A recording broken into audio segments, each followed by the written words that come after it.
Ma vie, c'est comme un jeu de Go. Vous connaissez? C'est un jeu de stratégie chinois. Vous posez les pions, qu'on appelle les pierres, sur un plateau qu'on appelle le bogan. Le but, c'est de réaliser avec les pierres des territoires pour empêcher votre adversaire d'y rentrer. Pour empêcher votre adversaire de prendre place. Moi, au début, j'étais comme cette petite pierre. Je n'avais pas choisi ma place. De toute façon, dans la famille, on ne choisit pas sa place. Moi, j'étais le dernier d'une famille de 7 enfants. J'ai grandi à la campagne, dans la Bretagne profonde, dans un petit village de 350 habitants. Loin du monde moderne, loin des grandes entreprises. A priori, rien n'était destiné pour que je devienne DG. Mes parents, ils étaient agriculteurs et éleveurs.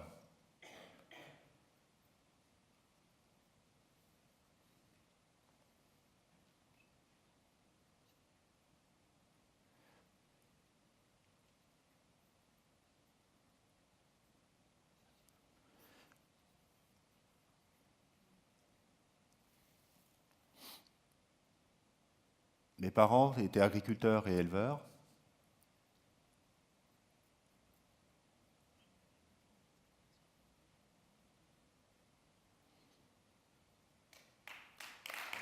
Non.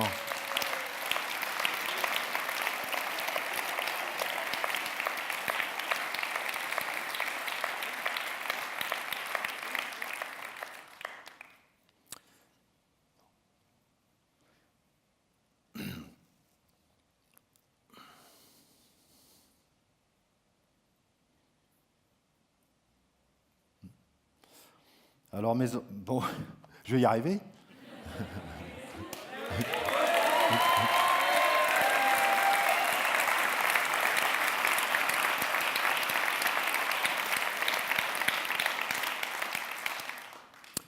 Donc, ce que je disais, c'est que mes parents étaient agriculteurs et éleveurs. Et donc, dans la famille, c'était mes grands frères qui allaient toujours avec mon père.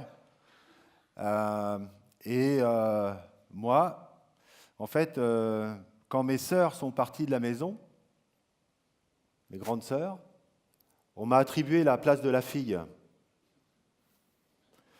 Et je suis resté avec ma mère, au chaud. Voilà, on papotait, on faisait la cuisine, les tâches ménagères. Et bon, finalement, ça me plaisait bien. C'était pas mal parce que pendant que mes frères étaient au froid, dans la boue, sur les tracteurs, moi, j'étais au chaud, au pied du feu. C'était sympa. Et comme j'aimais lire, mes parents se sont endettés pour m'acheter une encyclopédie. Et dès que j'avais un peu de moment pour moi, je m'y plongeais et j'y trouvais beaucoup d'inspiration. Et très tôt, j'ai décidé de faire des études. Alors pour moi, faire des études, ça voulait dire quitter le village et aller à l'internat. Et donc pour mes parents, finalement, ils n'y voyaient pas d'inconvénient, ils n'étaient pas contre, mais ils ne m'ont pas motivé non plus. Donc voilà, je suis allé au lycée, j'ai passé un bac E, et puis après j'ai fait un DUT génie mécanique et productique, un bac plus 2. Bon, c'était déjà pas mal pour moi, et de là où je venais. Et bon, ça voulait dire, comme je vous l'ai dit tout à l'heure, quitter son village, voilà, être loin du monde qui m'appartenait au départ. Et c'est comme ça que j'ai commencé à mettre de la distance entre moi et la place qui m'avait été assignée au départ. Une fois embauché, j'ai gravi les échelons. J'ai beaucoup travaillé, j'ai évolué. Le travail comme labeur, héritage de mon père. Et très tôt, j'ai pris des responsabilités. Alors voilà, je me retrouvais dans une nouvelle place, à une nouvelle place, place de leader. Mais pourtant, pendant mon enfance, je n'étais pas naturellement un leader. J'étais plutôt un suiveur, voire un facilitateur. Et voilà, donc je commence à travailler, et puis dans les années 80, dans le secteur de l'automobile, qui était en plein essor, bah, si tu avais un peu de volonté, et si tu avais un cerveau bien fait, bah, tu évoluais. Voilà. Ensuite, on m'a confié de nouvelles responsabilités, une nouvelle place, donc une place de manager. Et ça, c'est pas facile. En 2003,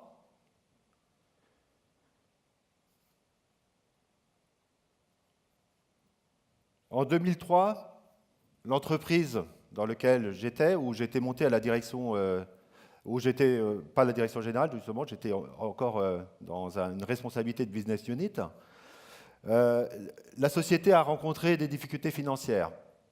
Il fallait absolument licencier, et ma hiérarchie donc m'a fait une demande,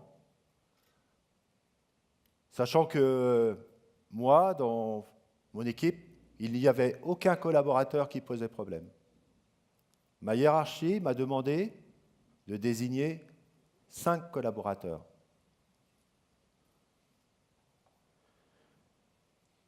Alors pour moi, c'était beaucoup de tiraillements. J'en dormais pas la nuit. On me demandait de prendre un rôle qui n'était pas celui d'un manager juste pour ses collaborateurs. Alors, j'avais un sentiment de culpabilité, mais j'ai joué le jeu. J'ai désigné donc les 5, vraiment dans la douleur.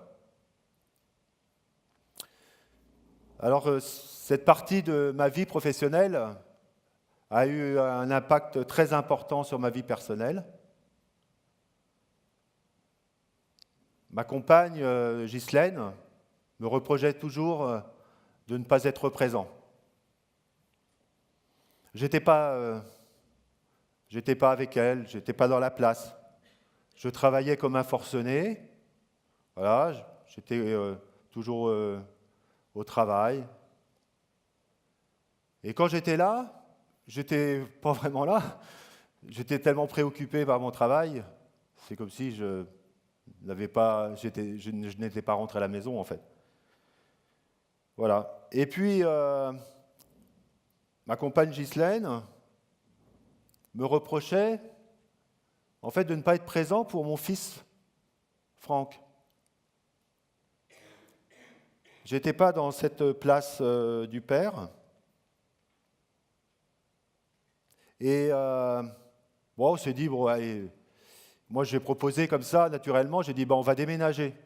Je vais me rapprocher de mon travail.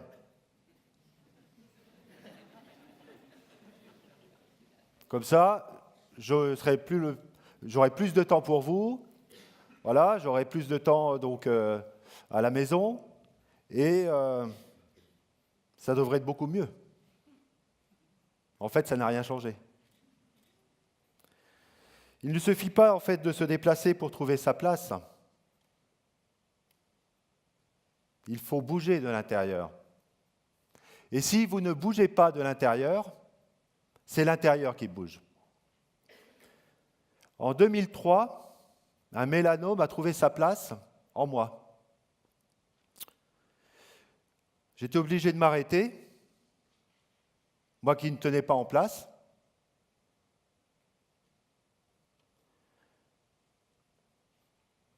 J'étais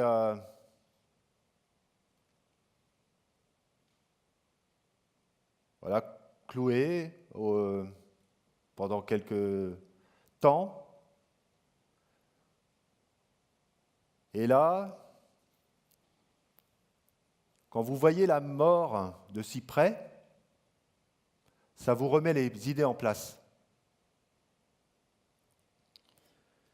Et alors, j'ai pris de la hauteur et j'ai vu le jeu d'en haut. Et là, je me suis dit, et si la vie me donnait une deuxième chance, je ne serais pas comme ces petites pierres posées sur le plateau, je deviendrais le maître du jeu pour commencer à vivre. Alors, cette chance, elle m'a été donnée. Pour preuve, je suis là aujourd'hui. Et durant 3 années, donc avec des interruptions pour des hospitalisations, voilà, j'ai quitté le milieu de l'entreprise. Et au même moment, Ghislaine et moi, nous avons eu Nicolas, mon deuxième plus beau cadeau de la vie. Et après, donc, j'étais de retour dans l'entreprise, donc dans mon poste de responsable de département. Et là, j'ai constaté que les collaborateurs avaient leur place, mais différemment. Et que finalement, la nature est la horreur du vide. Et donc, l'intelligence collective était à son œuvre. J'ai pris conscience que le rôle de leader, c'était donner un cadre, le plateau du jeu, et la vision, la stratégie pour gagner. En quelque sorte, c'est donner du sens à chacun. Un facilitateur, ma nature profonde. Je prenais place dans mon jeu plus aligné et dans mon jeu de go intérieur. Entre-temps, j'ai pris de nouvelles responsabilités dans l'entreprise. Je suis monté à la direction générale. En 2008, nous avons subi une première crise dans le secteur de l'automobile. Perte d'activité de moitié pendant 6 mois. Dur. En 2011, deuxième crise, un tsunami. Nous avons décidé de mettre en place un plan de sauvegarde sur 650 collaborateurs que nous avions à bord. Nous avons mis 150 collaborateurs au chômage partiel, puis au chômage partiel total, tous indemnisés. C'était dur pour les collaborateurs de se sentir inutiles, hors jeu. C'était dur pour ceux qui continuaient à travailler. Et c'était dur pour les managers.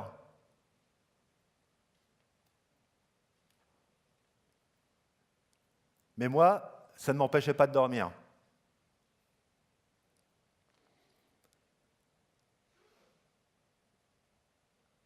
J'avais l'impression de devenir un leader humain. Le seul doute qui me traversait, c'était est-ce qu'on avait la bonne vision? Alors, on était dans un milieu un petit peu chahuté, et puis nos clients nous disaient qu'ils n'avaient plus besoin de nous. Bon, on ne sert plus à rien. Et alors, moi j'ai refusé de passer mon tour.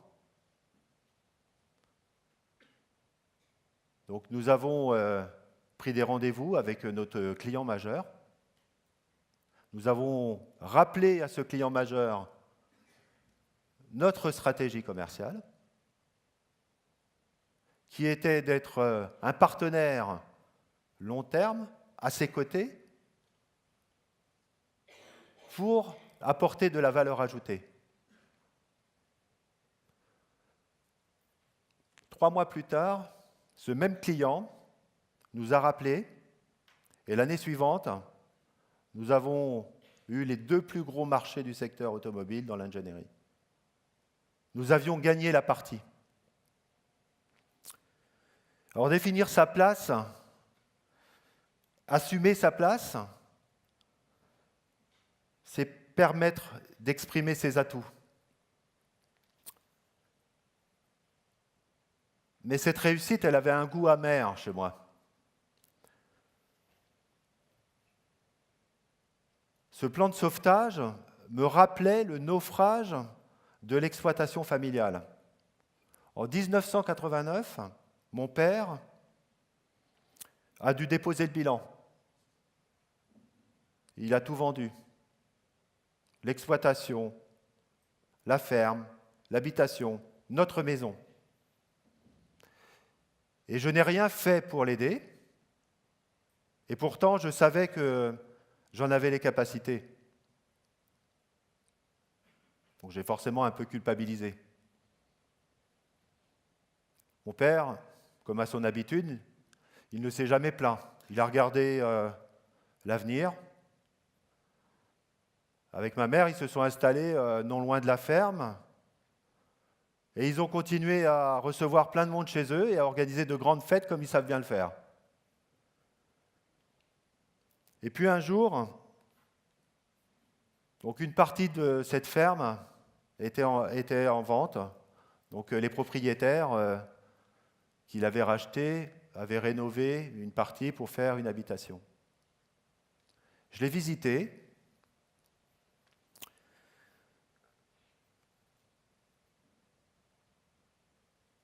Je l'ai acheté en 5 minutes, sans même en parler à ma compagne Ghislaine.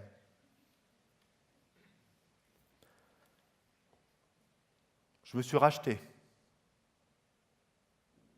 J'ai posé une pierre importante dans mon territoire, sur mon territoire de mon enfance. J'étais avec un sentiment d'être à ma place. Aujourd'hui, cette maison de famille, c'est un lieu de partage, un territoire dans lequel chacun trouve sa place, ou peut trouver sa place, sans avoir à endosser un rôle. Je ne suis ni la fille de la famille, ni l'intello, ni le leader. Je suis Loïc, en vérité, profonde, sans culpabilité. J'ai choisi ma place, j'ai choisi mon rôle. Je suis maître du jeu, maître de ma vie. Et vous, êtes-vous à votre place?